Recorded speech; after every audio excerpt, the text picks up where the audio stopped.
Ever felt like you're part of something bigger than yourself? A grand story, a divine plan? It's a powerful feeling, right?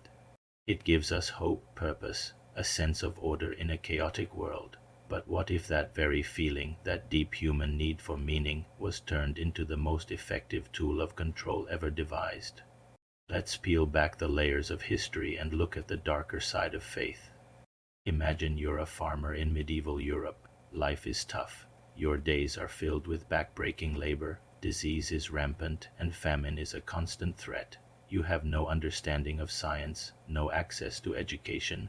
All you have are stories told by the people in magnificent stone buildings, the only ones who can read the sacred texts. They tell you that your suffering is a test, a divine trial. If you endure it, if you obey, if you give what little you have, your reward won't be in this life, but in the next. An eternity of bliss awaits.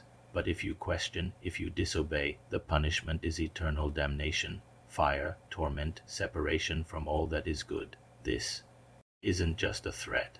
It's a profound emotional weight. The fear of hell is more terrifying than any king's dungeon. The promise of heaven is more alluring than any earthly treasure. This emotional carrot and stick became the bedrock of society.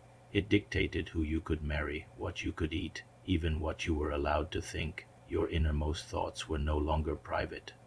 They were subject to divine judgment. Guilt became a constant companion, a shadow you could only escape through confession and penance, administered by the very same authorities. This wasn't just a European phenomenon. Across the globe, similar patterns emerged. Think of the concept of the divine right of kings. Rulers weren't just powerful. They were chosen by God. To rebel against the king was to rebel against God himself. This idea wasn't just a political strategy. It was woven into the spiritual fabric of life. It made entire populations accept hierarchies that were often brutal and unjust. Your place in the world was preordained. The pharaohs of Egypt weren't just rulers. They were living gods on earth. The vast resources and labor required to build the pyramids were mobilized not just by force, but by a collective belief that they were serving a divine purpose. This system is incredibly sophisticated. It doesn't just control your actions. It shapes your reality. It provides a complete framework for life, a creation story, a moral code, a prophecy for the end of days. It gives answers to the biggest questions. Why are we here? What happens when we die? And when an institution holds the only key to those answers, it holds immense power. It can start wars, justify conquests, and demand ultimate sacrifice. Your life, your children's lives, become mere footnotes in a holy narrative. This isn't to say that faith is only a tool for control.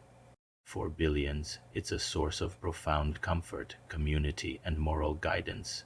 It inspires incredible acts of charity and compassion. But we can't ignore the historical reality. The same human need for hope and meaning that builds communities can also be exploited to build empires. By creating a system of emotional rewards and punishments tied to an unverifiable afterlife, a powerful few were able to command the hearts and minds of millions. They turned our deepest fears and desires into invisible chains. Understanding this duality is crucial. It helps us appreciate the beauty of faith while remaining vigilant against its potential for manipulation. Thank you so much for joining me on this journey through the shadows of history. If you found this thought-provoking, please like, subscribe, and hit that bell icon for more deep dives into the stories that shaped our world. See you next time.